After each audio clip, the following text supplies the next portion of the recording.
Hydroxide. Potassium का symbol क्या होता है? के, पोटेशियम हाइड्रोक्साइड। क्लियर है? हाँ, ये 4 करवाए थे, मुझे याद आ चुका है। अब 5 नंबर पे आपको बेस लिखना है। ठीक है, 5 नंबर वाला बेस पढ़ना है आपको। कौन सा होता है 5 नंबर वाला बेस?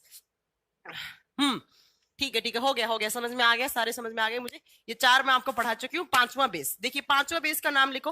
5वें बेस का नाम लिखना आपको calcium, calcium oxide, calcium oxide. 5 number पे जो बेस है उसको बोलते हैं कैल्शियम ऑक्साइड। सेम नाम हिंदी में, कैल्शियम ऑक्साइड।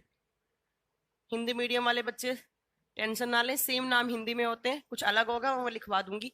अब कैल्शियम ऑक्साइड का फॉर्मूला, तो फॉर्मूला होता है CaO। Ca बोले तो कैल्शियम, O का मतलब ऑक्साइड, कैल्शियम ऑक्साइड। ठीक है, कैल्शियम ऑक्साइड।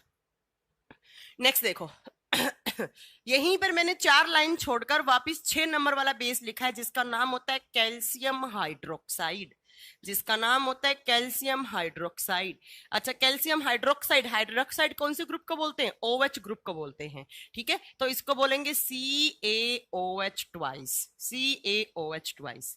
अगर एग्जाम में पूछे कैल्शियम ऑक्साइड का नाम बताइए, कैल्शियम ऑक्साइड का फॉर्मूला बताइए, आप क्या बताओगे? CaO। आपसे एग्जाम में पूछे कैल्शियम हाइड्रोक्साइड का फॉर्मूला बताइए, आप क्या बताओगे? कैल्शियम हाइड्रोक्साइड का OH लगा दोगे आगे, OH बोले तो हाइड्रोक्साइड ग्रुप लगा दोगे। क्लियर है? अब ध्यान से सुनना, यहां से कितने सारे क्वेश्चन आते हैं। नमस्ते मोहित जी, बिल्कुल 3 हुए थे मैम, कोई बात नहीं, अब सुनो। अब ध्यान से सुनो, अभी कमेंट मत करो, पहले आराम से सुनो। देखो, पोटेशियम हाइड्रोक्साइड नहीं हुआ था, कोई बात नहीं, करवा देंगे। पोटेशियम हाइड्रोक्साइड कहाँ काम आता है? नहाने वाला साबुन बनाने में काम आता है। चलो देखो, कैल्शियम ऑक्साइड का एक नाम और होता है, इसको बोलते हैं लाइम। लाइम का मतलब होता है चूना। चूना समझते हैं? चूना समझते ही होंगे सब लोग, है ना? लाइम वाला, ठीक है, लाइम। या इसका एक नाम और होता है, इसको बोलते हैं क्विक लाइम, इसको बोलते हैं क्विक लाइम। और हिंदी में इसको कहा जाता है बिना भुजा हुआ चूना, बिना भुजा हुआ चूना। क्विक लाइम और लाइम दोनों ही पूछे एग्जाम में क्वेश्चन आता है, क्विक लाइम या लाइम का रासायनिक नाम क्या है? आपको क्या बोले? Calcium oxide. इस नीचे वाले को क्या बोलते हैं? इसको कहा जाता है slagged lime, slagged lime. Slagged lime को हिंदी में कहा जाता है भुजा हुआ चूना, भुजा हुआ चूना।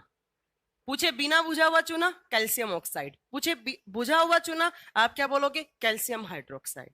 जब कैल्शियम ऑक्साइड में CaO प्लस वाटर दे दोगे, इसको पानी दे दोगे, क्या बन जाएगा? Calcium hydroxide. अब आपसे क्वेश्चन क्या पूछता है? क्वेश्चन पूछता है कि इन दोनों में से खाने वाला चूना कौन सा होता है? खाने वाला समझते हैं? जो लोग मतलब वो खाते हैं ना पान के ऊपर चूना लगा के, या जो थोड़ा सा पैकेट आता है रजनीगंधा वगैरह में, वो जो फालतू की जो तुलसी वुलसी आती रहती है उसके अंदर खाते रहते हैं ना, तो खाने वाला चूना कौन सा होता है? तो खाने वाला ये होता है। तो मैंने इसके आगे लिखा ईटेबल। ईटेबल का मतलब क्या है? खाने योग्य। खाने वाला चूना पूछे कैल्शियम हाइड्रोक्साइड। और ये वाला चूना कहाँ काम आता है? तो ये चूना कहाँ काम आता है? सीमेंट बनाने में। It is used in cement making. इसका उपयोग सीमेंट बनाने में किया जाता है। और ये नीचे वाला एक तो खाने में और दूसरा व्हाइट वॉश करने में। व्हाइट वॉश समझते हैं? सफेदी करने में, सफेदी करने में। क्लियर है? बता देंगे। तो कैल्शियम ऑक्साइड को क्या बोलते हैं? Quick lime. और कैल्शियम हाइड्रोक्साइड को क्या कहा जाता है? Slagged lime. स्लैग्ड का मतलब क्या है? बुझा हुआ चूना। और हम जो खाते हैं वो हमेशा कौन सा खाते हैं? तो वो खाते हैं calcium hydroxide, calcium hydroxide. Avinash Kumar ji, जैसे 1-2 चैप्टर हो जाएंगे तो हम उनके MCQ सारे चैप्टर के अपलोड कर देंगे। आप रिक्वेस्ट मत कीजिए, ये आपका हक है, बिल्कुल हो जाएगा अपलोड। ठीक है, आप टेंशन मत लीजिए, आपसे ज्यादा टेंशन हम लोगों के है। अब देखो, जब मैंने यहाँ पर सीमेंट नाम लिया है तो इस सीमेंट से टोटल 5 से 6 क्वेश्चंस बनते हैं, और वो सारे आपको याद होने चाहिए। कैसे बनते हैं? देखो, ध्यान से सुनना, अभी कमेंट करने पे ध्यान मत देना। गुड इवनिंग, गुड इवनिंग, बिल्कुल अभी थोड़ा सा ध्यान दो कैसे सीमेंट से क्वेश्चन आते हैं। देखो, सबसे पहला मैंने एक छोटी सी हेडिंग दी है सीमेंट। सबसे पहला क्वेश्चन आता है कि सबसे पहले सीमेंट किसने बनाया था? कौन से साइंटिस्ट ने सबसे पहला सीमेंट बनाया? किस ईयर में बनाया? और उस सीमेंट का नाम क्या रखा? लाइक आपने देखा होगा अपने इंडिया में बहुत सारी सीमेंट आती है, अंबुजा सीमेंट, बानगढ़ सीमेंट, है ना? तो जो साइंटिस्ट ने सबसे पहला सीमेंट बनाया उसका नाम क्या रखा और किन साइंटिस्ट ने बनाया? तो सबसे पहले जोसेफ एस्पेडिन नाम के साइंटिस्ट ने क्या बनाया? सीमेंट बनाया। कब? तो इन 1828। पहला सीमेंट बना था 1828 में। ठीक है, तो सबसे पहला सीमेंट किसने बनाया? जोसेफ एस्पेडिन ने। कब? इन 1828 में। अब इन्होंने जो सीमेंट बनाया सबसे पहला सीमेंट, उस सीमेंट का नाम क्या रखा? तो उस सीमेंट का नाम रखा इन्होंने पोर्टलैंड सीमेंट। पोर्टलैंड सीमेंट, ठीक है। तो सबसे पहला जो सीमेंट बना उसका नाम क्या रखा गया? उसका नाम रखा गया मैम पोर्टलैंड सीमेंट। क्लियर? अब आपको पता होना चाहिए कि जैसे मैंने बोला सीमेंट बनाने में क्या यूज होता है? Calcium oxide. तो कितना % कैल्शियम ऑक्साइड यूज होता है यह आपको पता होना चाहिए कि सीमेंट में, सीमेंट को बनाने में कौन कौन से कंपोनेंट किस परसेंटेज में यूज किए जाते हैं। क्लियर है? तो मैंने यहां पे लिखा composition of cement. Composition of cement, of cement, कि सीमेंट में क्या क्या, सीमेंट बनाने में क्या क्या यूज होता है। सीमेंट बनाने में सबसे ज्यादा यूज होता है कैल्शियम ऑक्साइड। कैल्शियम ऑक्साइड बोले तो बिना बुझा हुआ चूना। तो एक नंबर पे लिख दिया मैंने CaO। अब तो आपको फॉर्मूले से लिखने हैं, हमेशा केमिस्ट्री में ट्राई किया करो, एक दो बार जब उनके केमिकल नेम याद हो जाए तो उसको फॉर्मूले से रिप्रेजेंट किया करो, ताकि आपको फॉर्मूले अलग से याद करने की कोई भी जरूरत नहीं है। ठीक है, कैल्शियम ऑक्साइड। कैल्शियम ऑक्साइड कितना %? तो 60 to 70% क्या जल जाता है? चूना डल जाता है उसके अंदर। चूना कौन सा? तो बिना बुझा हुआ चूना। बुझा वाला तो ये वाला होता है, और ये व्हाइट वॉश करने में काम आता है। दूसरा, सीमेंट में डलती है सिलिका। सिलिका का मतलब क्या होता है? मिट्टी। और सिलिका का फॉर्मूला क्या होता है? SiO2। SiO2, ठीक है। कितना %? तो 15 to 20% में सिलिका डलती है। क्लियर है? तीसरा क्या डलता है? तो तीसरा यहां पर सिलिका के साथ डलती है एल्यूमिना। एल्यूमिना, ब्राउन कलर की जो होती है एल्यूमिना। क्लियर है? एल्यूमिना कितना % में? तो ये डलती है 5 से 8% में। उसके बाद जब आपने सीमेंट में मिट्टी डाली है तो उस मिट्टी के साथ कुछ इंप्योरिटीज आ जाती हैं, like magnesium oxide MgO, magnesium oxide, like ferrous oxide Fe2O3। ये दोनों इंप्योरिटीज अशुद्धियां होती हैं। कितना % में? तो 2 से 5% में। ये होता है आपका सीमेंट का कंपोजिशन। ये आपको, अब कुछ बच्चे बोलेंगे मैम कि सीमेंट में तो जिप्सम भी डलता है, तो जिप्सम इस कैल्शियम ऑक्साइड के साथ ही डल जाता है फॉर फिक्सिंग। फिक्सिंग के लिए डलता है जिप्सम। ठीक है, आगे जिप्सम बताऊंगे। जिप्सम का फॉर्मूला क्या होता है? CaSO4.2H2O, calcium ऑक्सीसल्फेट। क्लियर है? ये सीमेंट का कंपोजिशन। सीमेंट में कौन सा चूना? Calcium oxide. क्लियर है? सीमेंट की सबसे पहला सीमेंट किसने बनाया? जोसेफ एस्पेडिन ने। कब? इन 1828 में। उस सीमेंट का नाम क्या रखा? उस सीमेंट का नाम रखा पोर्टलैंड सीमेंट। और सीमेंट बनाने में इतनी सारी चीज यूज होती है, मैग्नीशियम ऑक्साइड और ये जो फेरस ऑक्साइड है, ये क्या होते हैं? तो ये इंप्योरिटीज होती हैं। क्लियर है? एल्यूमिना, ब्राउन कलर का आपने एल्यूमिना देखा होगा, अगर नहीं देखा तो भी मैं आगे केमिकल्स में पढ़ाऊंगी, कोई दिक्कत नहीं है। और कैल्शियम ऑक्साइड चूना। अब देखो, एक बार मुझे एग्जाम का तो नाम याद नहीं है किस एग्जाम में, बट एक बार क्वेश्चन आया था कि अगर आपने सीमेंट बनाते समय कैल्शियम ऑक्साइड का कॉन्सेंट्रेशन मोर देन 70% कर दिया तो सीमेंट पर क्या प्रभाव पड़ेगा? ठीक है,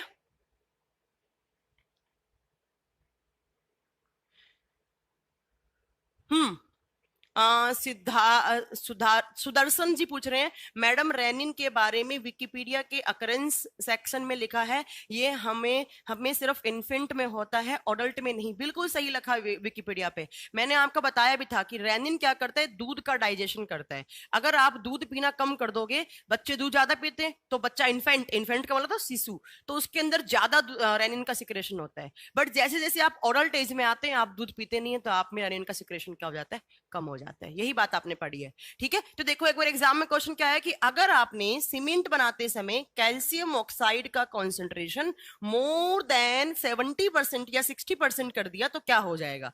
तो सीमेंट में क्रैकिंग पड़ने लग जाएंगी, आपके घरों में दरारें पड़ने लग जाएंगी, दरार आ जाएंगी आपके घर में। क्लियर है? तो ज्यादा करने से, मैंने इंक्रीज का सिंबल बना दिया, क्या आ जाएंगी? क्रैकिंग आ जाएंगी। और अगर आपने कैल्शियम ऑक्साइड का कॉन्सेंट्रेशन कम कर दिया, लेस देन 60% कर दिया, तो आपके घर की जो स्ट्रेंथ है वही डिक्रीज हो जाएगी। स्ट्रेंथ का मतलब क्या है? मजबूती कम हो जाएगी और आपका घर जल्दी गिरने के चांसेस बढ़ जाएंगे। तो आपको याद रखना है कि मैम ना ही तो कैल्शियम ऑक्साइड 60% से कम, ना 70% से ज्यादा। ज्यादा वाला क्वेश्चन पूछा हुआ है, इसलिए मैंने आपको लिखवा दिया है, क्रैकिंग पड़ने लग जाती है। आपसे पूछे खाने वाला चूना या बुझा हुआ चूना कौन सा होगा? Calcium hydroxide. या सफेदी करने वाला चूना भी कौन सा होगा?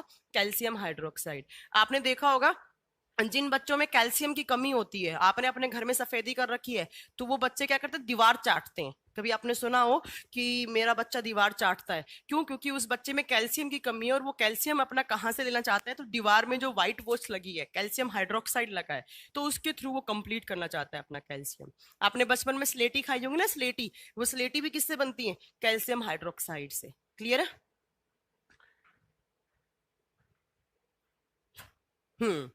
ठीक है। तो ये आपको बेस याद करने थे, इतने सारे। कौन कौन से बेस पढ़ाए मैंने, एक बार मैं रिवाइज करवा देती हूँ। सबसे पहला बेस पढ़ाया था मैंने कौन सा, तो सबसे पहला मैम आपने पढ़ाया था मैग्नीशियम हाइड्रोक्साइड। और मैग्नीशियम हाइड्रोक्साइड यूज कहाँ आता है, तो इनो बनाने में। उसके बाद मैंने दूसरा बेस कौन सा बनाया, दूसरा क्षार कौन सा पढ़ाया था, सोडियम हाइड्रोक्साइड, जिसको कौन सा सोडा कहते हैं, कास्टिक सोडा। और जो यूज में कहाँ आता है, कपड़े धोने का साबुन बनाने में। तीसरा मैंने कौन सा पढ़ाया, तो तीसरा मैंने पढ़ाया कौन सा, तो पढ़ाया था मैंने पोटेशियम हाइड्रोक्साइड। और 4 नंबर पे जिंक ऑक्साइड, 5 नंबर पे कैल्शियम ऑक्साइड, और 6 नंबर पे कैल्शियम हाइड्रोक्साइड। इतने बेस आपको याद करने। क्लियर है प्रमोद जी? हाँ बिल्कुल प्रमोद जी, बहुत सही आंसर दिया आपने। अब चलो नेक्स्ट सॉल्ट पे। सोल्ट, जिसको हिंदी में कहा जाता है लवण, लवण या नमक, सोल्ट। देखो सोल्ट कैसे बनते हैं, जब एक स्ट्रॉन्ग एसिड की एक स्ट्रॉन्ग बेस के साथ न्यूट्रलाइज रिएक्शन करवाई जाती है। जब एक सॉफ्ट सोप बनाने में कौन सा था, पोटेशियम हाइड्रोक्साइड, आपका आंसर है पोटेशियम हाइड्रोक्साइड। क्लियर है?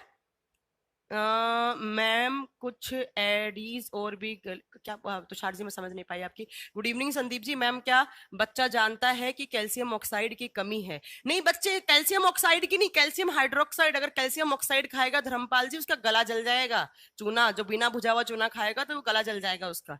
बच्चे में ऑटोमेटिकली कैल्शियम की कमी आ जाती है। कैसे? उसको प्यास बहुत कम लगती है। जब कैल्शियम की कमी होती है आपके बॉडी में, तो आप मतलब आप में डिहाइड्रेशन हो सकता है, पानी की कमी हो सकती है, आपके सफेद बाल ज्यादा आना स्टार्ट हो जाते हैं, स्किन पर व्हाइट कलर के धब्बे से पड़ने लग जाते हैं, ये सब हो जाते हैं। ठीक है? तो सोल्ट कैसे बनते हैं केमिस्ट्री में, जब एक स्ट्रॉन्ग एसिड का मतलब क्या है, जिसका पीएच वैल्यू कम हो, बता चुकी हूं मैं लास्ट क्लास में।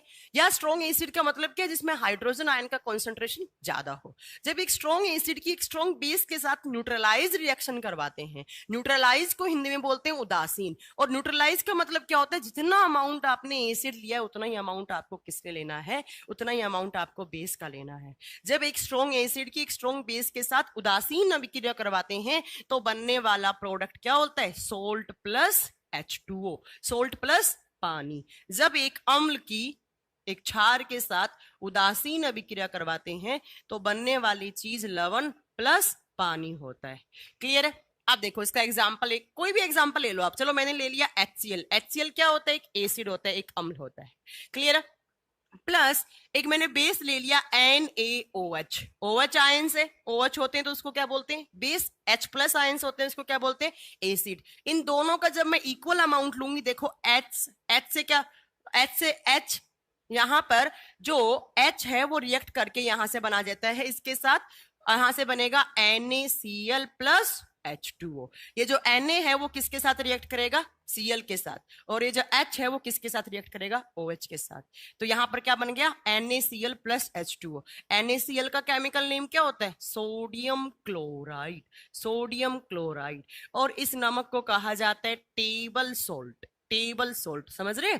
मतलब जो टेबल पर सर्व होता है, जो आप घर में खाते हैं, उसको क्या बोलते हैं, टेबल सोल्ट। ऐसे ही आता है क्वेश्चन कि जो हम घरों में शुगर खाते हैं, टेबल शुगर कौन सी होती है, मतलब हमारे घरों में नॉर्मली जो टेबल पर सर्व होती है वो कौन सी शुगर होती है, तो आपको इसका आंसर देना है सुक्रोज। जो नॉर्मल चीनी आती है वो सुक्रोज होती है, और जो नॉर्मल नमक आता है वो क्या होता है, सोडियम क्लोराइड। ये टेबल सोल्ट है, ये टेबल शुगर है। क्लियर है? ये सोडियम क्लोराइड आप खाती है, कुकिंग में काम आता है, कुकिंग में काम आता है। तो सोल्ट कब बनते हैं, तो सोल्ट बनते हैं कि जब मैम एक एसिड की एक बेस के साथ न्यूट्रलाइज रिएक्शन करवाते हैं, उदासीन अभिक्रिया करवाते हैं, तो बनने वाला प्रोडक्ट सोल्ट प्लस पानी होता है। क्लियर है? अब आपको एक एक करके सोल्ट पढ़ने हैं, कौन कौन से केमिस्ट्री में सॉल्ट होते हैं, कौन कौन से केमिस्ट्री में लवण होते हैं, लवण होते हैं। एक बात हमेशा याद रखना, जितने भी सोडे होते हैं, जैसे सोडा कौन सा, खाने वाला सोडा, वॉशिंग सोडा, सोडे हमेशा किस नेचर में होते हैं, तो सोडे हमेशा बेसिक नेचर में होते हैं, और उनको सोल्ट कहा जाता है। सबसे पहला मैंने 1 नंबर पे लिख दिया सोडियम बाइकार्बोनेट। ध्यान से सुनना, बाद में कमेंट कर लेना। एंड में जब मैं क्लास छोड़ूंगी तो 10 से 15 मिनट में आपके डाउट ले लूंगी। सही बोला आपने। हाँ दीपक जी, आपने बिल्कुल सही बोला है ना। रोशन सिहाग, आपको क्या हेल्प चाहिए, आप क्या पूछ रहे हैं? सिहाग, अच्छा आप भी सिहाग हैं। मैम मेरा नाम शो कर रहा है, हाँ मंटू जी आपका नाम शो कर रहा है। निखिल दैया, OH कार्बन के साथ अटैच्ड होते हैं, वो बेस नहीं होते। OH कार्बन के साथ, हाँ कार्बोक्सिलिक ग्रुप वाली बात अलग है निखिल जी, है ना। खाने वाले सोडे से कोई रोग, बेकिंग सोडा। चलो अभी देखो पढ़ो। सोडियम बाई कार्बोनेट, इसका फॉर्मूला क्या होता है? तो इसका फॉर्मूला होता है NaHCO3। NaHCO3। इस सोडे का नाम क्या होता है? तो इसको बोलते हैं बेकिंग सोडा। बेकिंग सोडा, या इसको हिंदी में कहा जाता है खाने वाला सोडा। खाने वाला सोडा, ठीक है। तो सबसे पहले तो एग्जाम में क्वेश्चन आता है, खाने वाले सोडे का केमिकल नेम क्या होता है? Sodium by carbonate.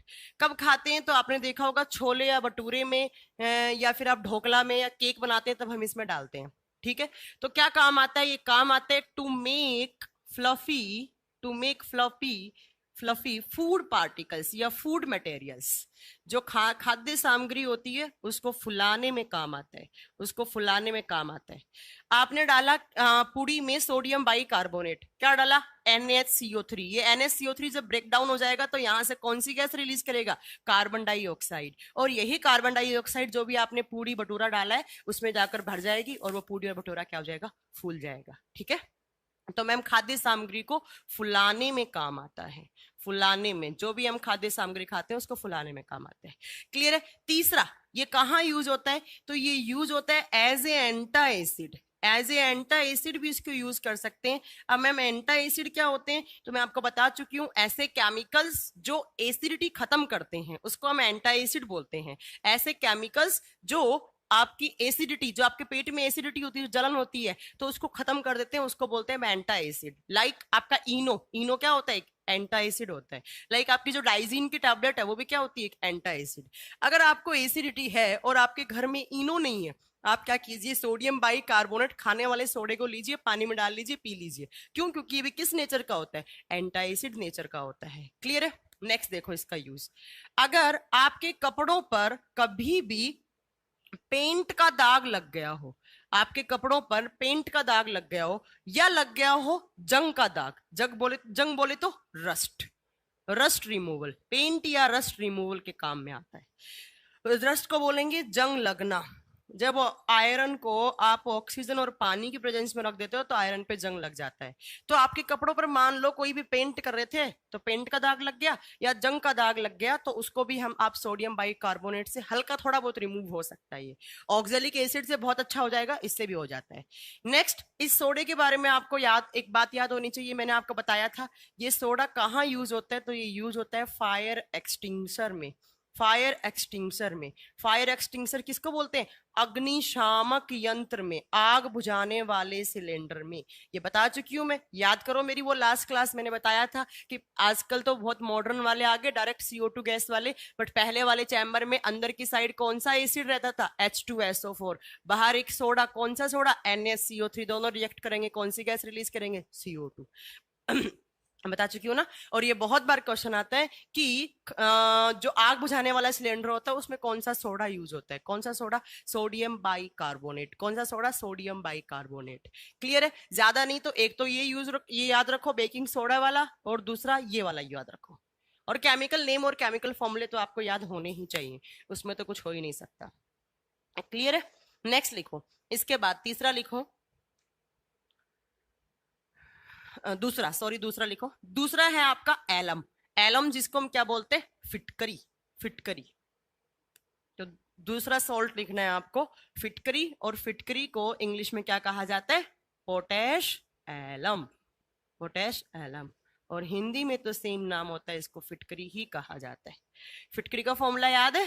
स्कूल में सबसे ज्यादा, हाँ ड्राई CO2। ड्राई CO2 अलग होती है, अभी बताऊंगी क्या होती है ड्राई CO2, रुकिए सब बताऊंगी मैं। फिटकरी का फॉर्मूला स्कूल में सबसे बड़ा फॉर्मूला है, अगर याद है तो आपको। चलो देखो फिटकरी का फॉर्मूला क्या होता है, तो इसका फॉर्मूला होता है K2SO4.Al2.SO4 का होल थ्राइस .24H2O। ये आपका फिटकरी का फॉर्मूला K2SO4Al2.SO4 का होल थ्राइस 24H2O। ये आपके फिटकरी का फॉर्मूला। ठीक है, अब इस फिटकरी के फॉर्मूला तो आपने बता दिया, इसका केमिकल नेम क्या होता है। क्वेश्चन आता है फिटकरी के फॉर्मूले का केमिकल नेम क्या होता है, रासायनिक नाम क्या होता है, रासायनिक नाम क्या होता है। देखो जो फॉर्मूला है उसी से बना सकते हैं आप। साइंस में पानी को कहा जाता है हाइड्रेटेड, पानी को बोलते हैं हाइड्रेटेड। के किसका सिंबल होता है, पोटेशियम का, तो मैंने के सिंबल ही लिख दिया, आप पोटेशियम याद रखो। एल को क्या बोलते हैं, एल्यूमिनियम। SO4 को क्या, सल्फेट। इसका केमिकल नेम क्या होता है, क्वेश्चन आता है फिटकरी के फॉर्मूले का केमिकल नेम क्या होता है, रासायनिक नाम क्या होता है, रासायनिक नाम क्या होता है। देखो जो फॉर्मूला है उसी से बना सकते हैं आप। साइंस में पानी को कहा जाता है हाइड्रेटेड, पानी को बोलते हैं हाइड्रेटेड।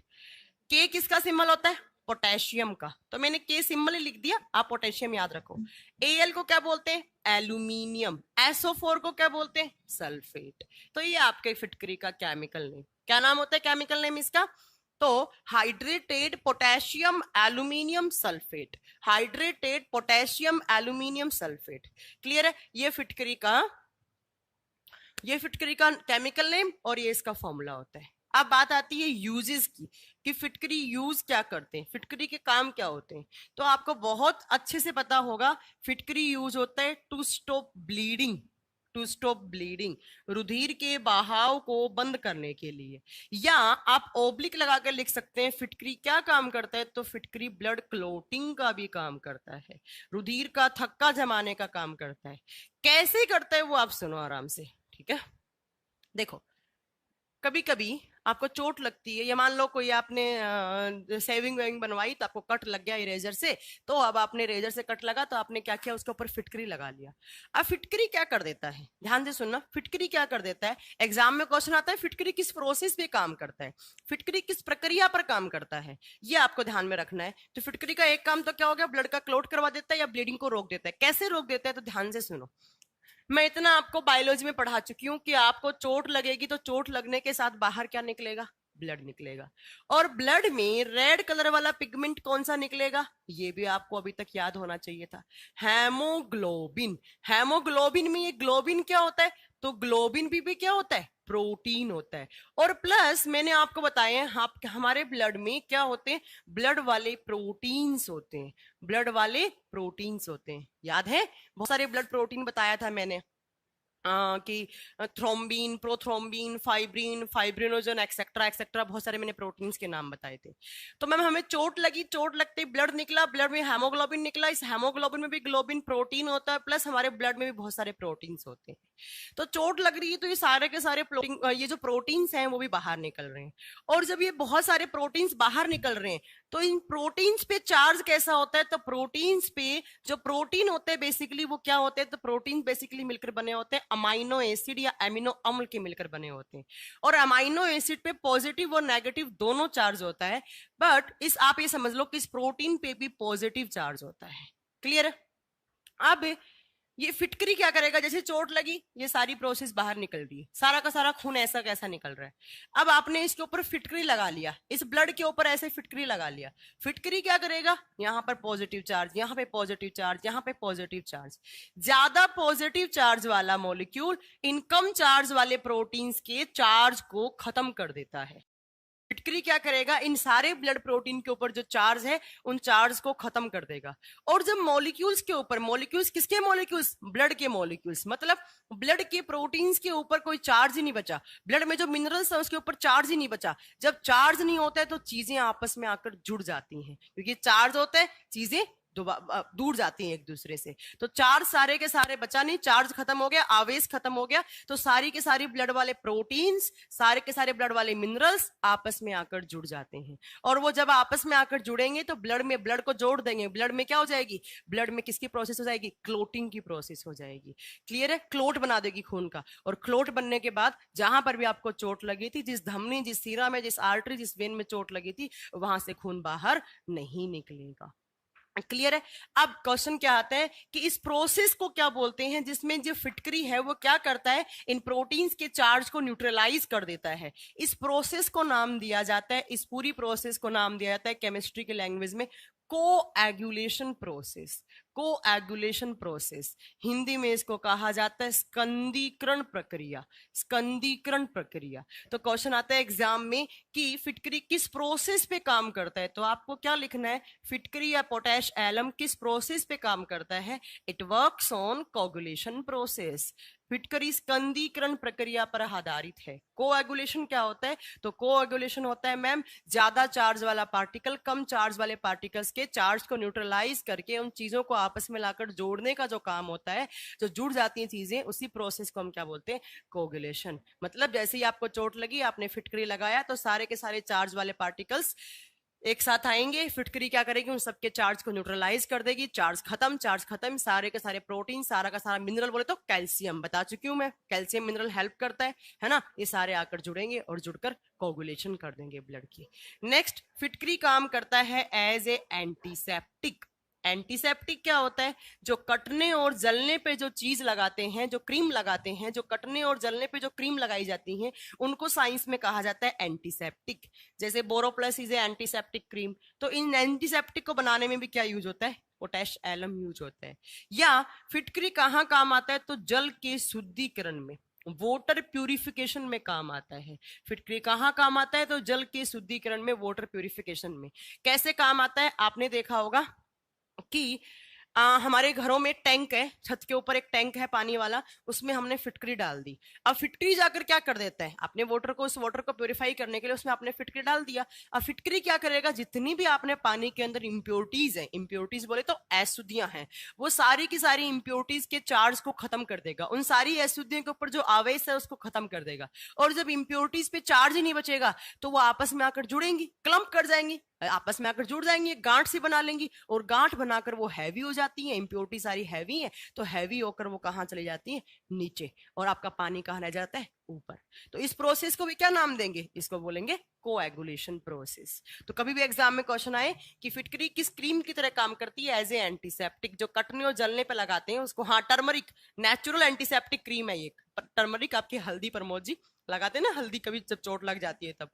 तो ये आपके एलम के यूज थे। एलम का केमिकल नेम याद रखना है आपको, और एलम के बारे में याद रखना है कि एज ए एंटीसेप्टिक काम करती है। और साथ में आपको क्या याद रखना है कि जो एलम है वो कोएगुलेशन प्रोसेस पर भी काम करती है। कोएगुलेशन बोले तो स्कंदीकरण प्रक्रिया पर काम करती है। क्लियर है। नेक्स्ट देखो, 3 नंबर पे लिखो, यहां पर 3 नंबर पे यहां पर है ब्लीचिंग पाउडर। ब्लीचिंग पाउडर, इसका केमिकल नेम, केमिकल फॉर्मूला दोनों पूछा जाता है एग्जाम में। इसको हिंदी में कहा जाता है विरंजक चूर्ण। विरंजक चूर्ण, ब्लीचिंग पाउडर। ब्लीचिंग पाउडर, इसका फॉर्मूला क्या होता है, तो इसका फॉर्मूला होता है CaOCl2। CaOCl2, ये इसका फॉर्मूला। बहुत बार एग्जाम में क्वेश्चन आता है, क्या क्वेश्चन आता है कि ब्लीचिंग पाउडर का फॉर्मूला बताइए। तो ब्लीचिंग पाउडर का फॉर्मूला क्या है, CaOCl2। अब इसका फॉर्मूले से आप केमिकल नेम बना लो। इसका केमिकल नेम क्या होता है, तो कैल्शियम ऑक्सीक्लोराइड। कैल्शियम ऑक्सीक्लोराइड, ये इसका केमिकल नेम, ये इसका केमिकल नेम। विरंजक चूर्ण का रासायनिक नाम कैल्शियम ऑक्साइड। ठीक है, कैल्शियम ऑक्सीक्लोराइड, कैल्शियम ऑक्सीक्लोराइड। इसका एक नाम और होता है, इसको हाइपो भी कहा जाता है। हाइपो, कभी कभी एग्जाम में इस नाम से भी आता है, इसको हाइपो भी कहा जाता है, हाइपो सॉल्यूशन भी कहा जाता है। ठीक है। नेक्स्ट, ब्लीचिंग पाउडर कहाँ काम आता है, तो देखो ब्लीचिंग पाउडर के फॉर्मूले में क्या आ रहा है, क्लोरीन गैस आ रही है, और क्लोरीन गैस किसका काम करती है? वाटर प्यूरिफिकेशन का काम करती है। आपने देखा होगा स्विमिंग पूल वगैरह में हम ब्लीचिंग पाउडर की टैबलेट्स आती हैं, ऐसे छोटी छोटी गोली बनी हुई आती है, वो डाल देते हैं हम। क्यों? क्योंकि जो क्लोरीन गैस होती है वो क्या करती है, जो जर्म्स होते हैं, जो पानी के अंदर इंप्योरिटीज हैं, जो जर्म्स हैं, जो कीड़े मकोड़े इंसेक्ट्स हैं, उनको मार देने का काम करती है। तो ये ब्लीचिंग पाउडर एज ए जर्मीसाइड भी काम करता है। एज ए जर्मीसाइड बोले तो कीटाणुनाशक के रूप में काम करता है, कीटाणुनाशक के रूप में काम करता है।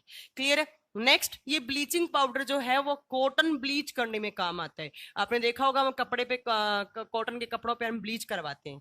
और ये ब्लीचिंग पाउडर कॉस्मेटिक में भी काम आता है, कॉस्मेटिक फेस वगैरह पर या बालों पर ब्लीच करवाते हैं। ठीक है, तो वो भी वहीं पर। आपको ज्यादा नहीं, आपको याद रखना, कभी कभी क्वेश्चन आता है स्विमिंग पूल में, स्विमिंग पूल में जो जर्म्स होते हैं, जो कीटाणु होते हैं, उनको मारने के लिए कौन से केमिकल का यूज किया जाता है? तो वहां पर ऑप्शन में हाइपो भी हो सकता है, या वहां ऑप्शन में कैल्शियम ऑक्सीक्लोराइड हो सकता है, या वहां पर ऑप्शन में क्या हो सकता है? ब्लीचिंग पाउडर भी हो सकता है। और ब्लीचिंग पाउडर कॉस्मेटिक में क्यों यूज लेते हैं? क्योंकि ये हमारी जो डेड सेल्स होती हैं उनको रिमूव करने में काम आता है। जो स्किन के ऊपर जो डेड सेल्स जम जाती हैं उनको रिमूव कर देता है ये, और डेड सेल्स बाहर हो जाती हैं और स्किन में थोड़ी सी चमक आ जाती है, तो इसलिए इसको यूज करते हैं। क्लियर है? 4 नंबर लिखो, जिप्सम। 4 नंबर पे आपको लिखना है जिप्सम। इन कुछ कुछ के एक दो के तो फॉर्मूले भी पूछ लिए जाते हैं, आपको याद करने हैं फॉर्मूले, कैल्शियम ऑक्साइड, कैल्शियम ऑक्सीक्लोराइड, ये सब। 4 नंबर पे आपको पढ़ना है जिप्सम।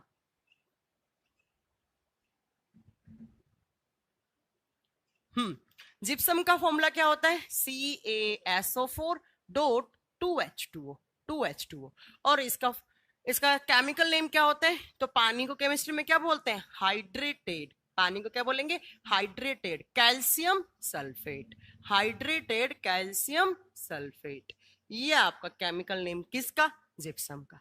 जिप्सम काम क्या? तो एक तो सीमेंट बनाने में काम आता है, मैंने अभी बताया है, सीमेंट मेकिंग में फॉर फिक्सिंग यूज करते हैं। और किसके साथ?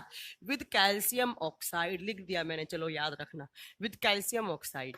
दूसरा, जिप्सम का काम आता है, जिप्सम काम आता है पीओपी बनाने में, पीओपी बनाने में, पीओपी बनाने में। पोटाश आलम आप यूज नहीं कर सकते प्रमोद जी, क्योंकि स्विमिंग पूल की ज्यादा गहराई नहीं होती है कि ज्यादा आप पोटाश आलम नीचे जाके जम जाएंगी, नहीं नहीं नहीं नहीं। ठीक है, हाँ। तो पीओपी, पीओपी का फुल फॉर्म क्या होता है? पीओपी का फुल फॉर्म होता है plaster of Paris, plaster of Paris. POP का फॉर्मूला पूछा जाता है बहुत बार, यहीं पर मैं पीओपी के बारे में बता देती हूँ आपको। पीओपी का फॉर्मूला क्या होता है? तो देखो, जिप्सम के फॉर्मूले में 2 लगता है, और पीओपी की फॉर्मूले में हो जाता है CaSO4 dot half H2O। Half लगते ही किसका फॉर्मूला बन गया? पीओपी का। 2 लगाते ही 2 पानी के मॉलिक्यूल रखोगे तो किसका बन जाएगा? जिप्सम का। और इस पीओपी का केमिकल नेम क्या होता है? हाफ को बोलते हैं semi hydrated, semi hydrated calcium sulphate, semi hydrated calcium sulphate. ये आपका पीओपी का केमिकल नेम हो गया। ठीक है, और पीओपी का यूज क्या होता है? तो आपने देखा होगा जब आपके आपको चोट लगती है, आपकी हड्डियां टूट जाती हैं, हड्डी टूट जाती है, तो आपको डॉक्टर पीओपी का प्लास्टर बना के देता है ना। तो टूटी हुई हड्डियों को जोड़ने के लिए इसका प्लास्टर बनाया जाता है। तो एक तो हो गया आपको इसका प्लास्टर, मतलब it is used as a support for broken bones, टूटी हुई हड्डियों को आपस में जोड़ने के लिए पीओपी का यूज होता है। दूसरा, आपने देखा होगा हमारे घरों में एंटी सीलिंग या फिर फॉल सीलिंग डलवाते हैं ना। फॉल सीलिंग का मतलब क्या होता है? वो पानी से गलने ना वाली दीवार, फॉल सीलिंग में काम आता है। ठीक है, इसको हिंदी में बोला जाता है झूठी दीवार, मतलब जिससे आवाज आती रहती है, पक्की नहीं होती है। या पीओपी के और क्या यूज होते हैं? तो पीओपी काम आता है पेंटिंग्स में, पेंटिंग बनाने में पीओपी काम आता है। पीओपी काम आता है डिजाइन्स बनाने में। पीओपी और कहाँ काम आता है? पीओपी आर्ट में, कला में काम आता है, या पीओपी स्टैच्यूज वगैरह बनाने में काम आता है। तो ये सारे काम कहाँ आते हैं? पीओपी के। ज्यादा नहीं, आपको जिप्सम का केमिकल नेम याद रखना है, और जिप्सम से ही क्या बनाया जाता है? POP, plaster of Paris. और प्लास्टर ऑफ पेरिस का केमिकल नेम पूछे, semi hydrated calcium sulphate, CaSO4। Semi किसको बोलेंगे? पानी के मॉलिक्यूल को, पानी के मॉलिक्यूल को। हाँ, व्हाइट सीमेंट की तरह ही है, थोड़ा थोड़ा व्हाइट सीमेंट की तरह ही दिखता है जिप्सम। ये आपका जिप्सम हो गया। नेक्स्ट देखो, नेक्स्ट आपका कौन सा सॉल्ट है, तो नेक्स्ट है आपका पोटेशियम पर मैंगनेट, KMnO4। KMnO4 इसका केमिकल नेम क्या होता है, पोटेशियम पर मैंगनेट। पोटेशियम पर मैंगनेट, सेम नाम हिंदी में, पोटेशियम पर मैंगनेट। और इसको कहा क्या जाता है, इसको बोलते हैं रेड मेडिसिन। रेड मेडिसिन, और हिंदी में इसको कहा जाता है लाल दवा। लाल दवा, बहुत बार एग्जाम में क्वेश्चन आता है लाल दवा का नाम बताओ, लाल दवा का नाम बताओ, तो क्या होगा, पोटेशियम पर मैंगनेट। पोटेशियम पर मैंगनेट लाल दवा।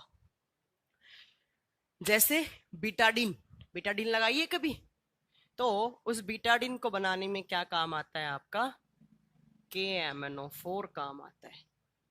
बीटाडिन लगाई होगी आपने, कटने जलने पर लगाते हैं तब। और रेड मेडिसिन जो होता है वो काम आता है एज ए वाटर प्यूरिफाई करने के लिए भी, वाटर प्यूरिफिकेशन के लिए भी काम आता है, वाटर प्यूरिफिकेशन के लिए भी काम आता है।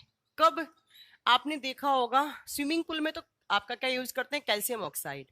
और ये कहाँ काम आता है, ये काम आता है कुओं में।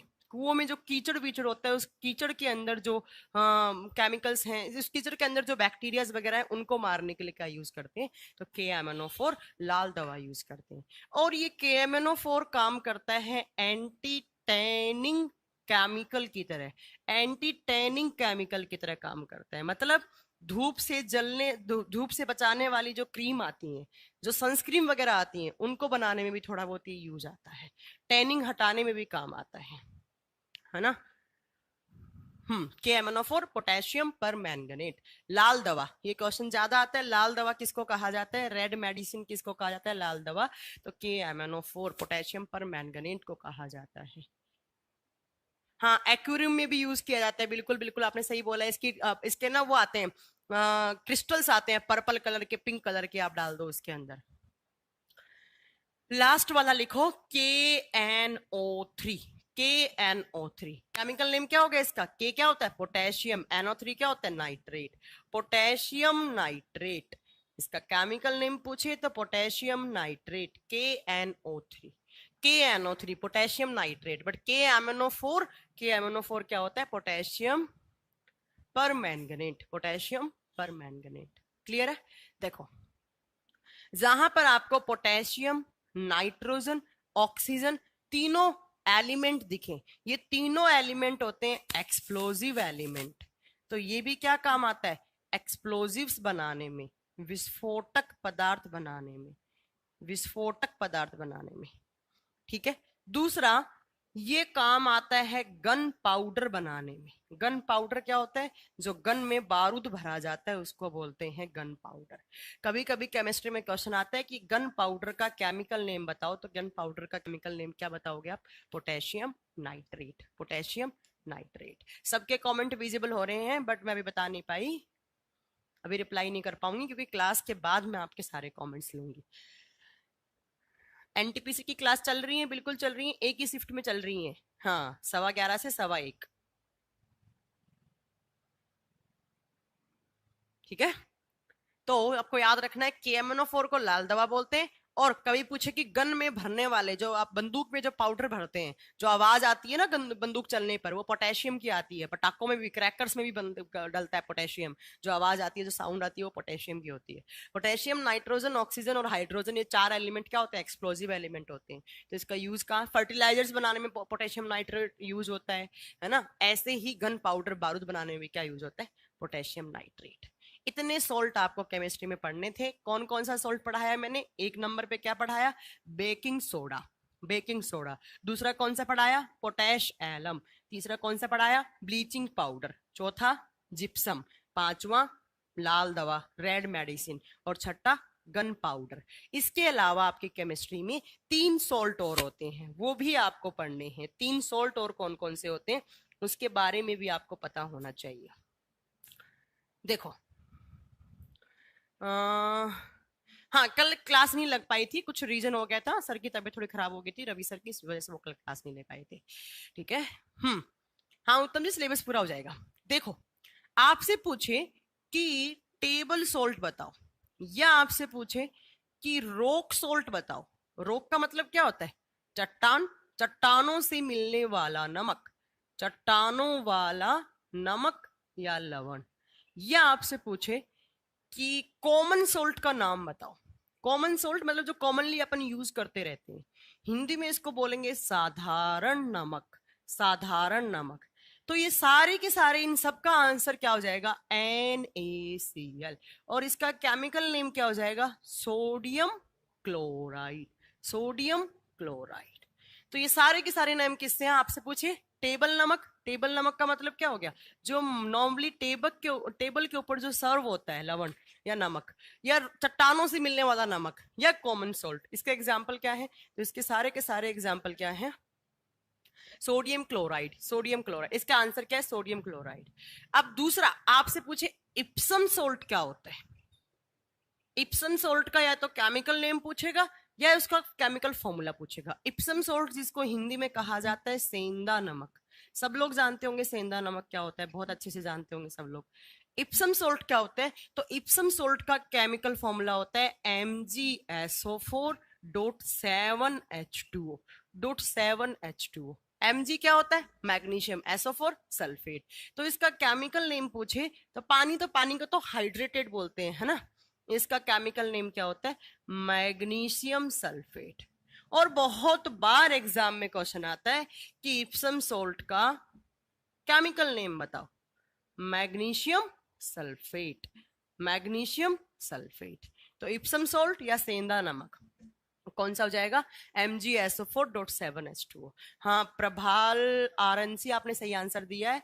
ठीक है, काला नमक, हाँ, सोनिक नाम दिया कुछ। तीसरा आपसे पूछे मोर सोल्ट क्या होता है। जिन बच्चों के पास 12th क्लास में केमिस्ट्री थी वो तो बता सकते हैं, मोर सोल्ट से एक एक्सपेरिमेंट किया होगा। मोर नमक या मोर लवण कौन सा होता है? जिन बच्चों के पास केमिस्ट्री रही होगी वो तो बिल्कुल बता सकते हैं।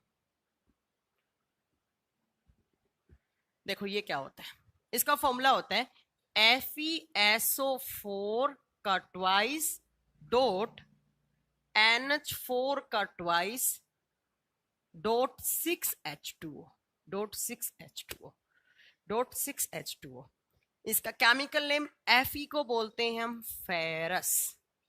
NH4 होता है अमोनियम, फेरस अमोनियम। SO4 क्या होता है? सल्फेट।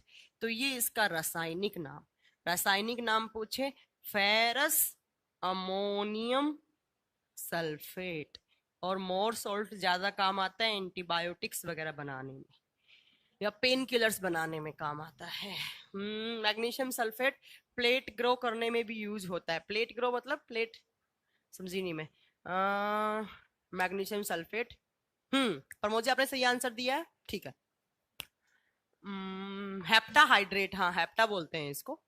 ठीक है, तो इप्सम सोल्ट पूछे सेंधा नमक पूछे मैग्नीशियम सल्फेट। मोर सोल्ट पूछे ferrous ammonium sulphate, ferrous ammonium sulphate. Clear है? उसके बाद देखो नेक्स्ट लिखो 4 नंबर पे आपसे पूछे ग्लोबर सोल्ट क्या होता है। GLOUBERS, Glauber salt. और हिंदी में सेम नाम होता है इसका, ग्लोबर नमक।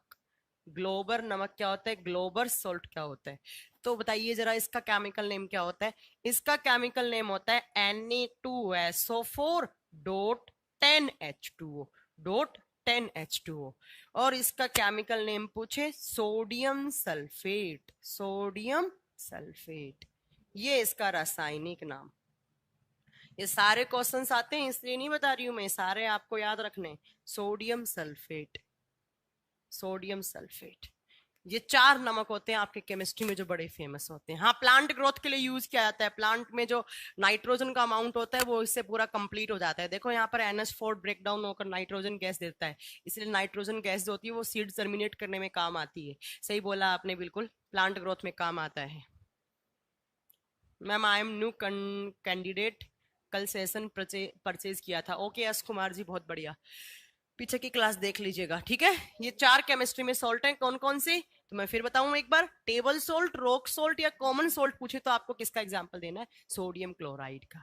अगर इप्सम सोल्ट पूछे, मैग्नीशियम सल्फेट बताना है। अगर मोर सोल्ट पूछे, फेरस अमोनियम सल्फेट बनाना है। अगर ग्लोबल सोल्ट पूछे तो सोडियम सल्फेट बताना है। ये कहाँ काम आते हैं, हाइड्रेटेड लगा सकते हैं हिमांशु, इसमें भी हाइड्रेटेड आगे लगा सकते हैं। मैंने पानी को छोड़ दिया क्योंकि पानी तो पता ही है केमिस्ट्री में क्या होता है, हाइड्रेटेड होता है। इसके आगे लगा सकते हैं आप हाइड्रेटेड मैग्नीशियम सल्फेट, इसके आगे लगा सकते हैं हाइड्रेटेड फेरस अमोनियम सल्फेट, इसके आगे लगा सकते हैं hydrated sodium sulphate, sodium sulphate, ठीक है। 7 को हेप्टा बोल देंगे, इसको हेक्सा बोल देंगे, ऐसे आपको पूरा ये भी लगा सकते हैं आगे। क्लियर है, इतना आपको सोल्ट पढ़ना था केमिस्ट्री में।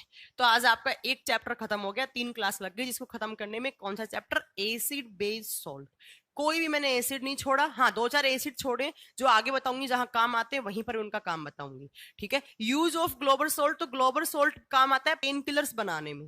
जो आप पेन किलर्स लेते हैं ना, लाइक आपके कोई सर दर्द हुआ या पेट दर्द हुआ, तो जो पेन किलर्स लेते हैं, पेन किलर्स को कभी पीछे पढ़ना लिखा होता है ग्लोबल सोल्ट, ग्लोबल सोल्ट। ये एंटीबायोटिक बनाने में ज्यादा काम आता है।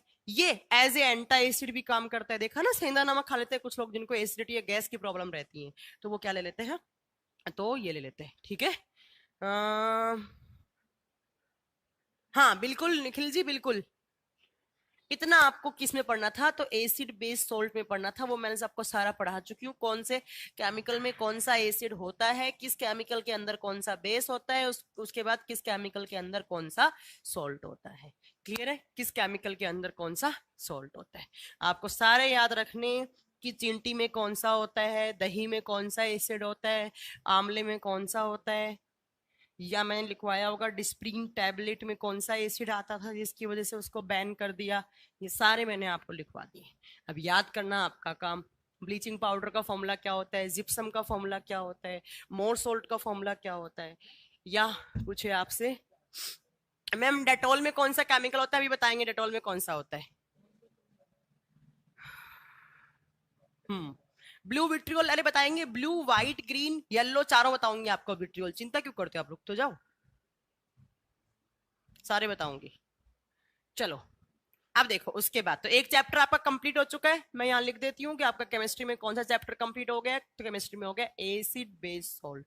जिन बच्चों की आज पहली क्लास है, वो बच्चे जाकर पीछे जाकर आप जितने भी वीडियोस हैं वो सारी की सारी वीडियोस देख सकते हैं।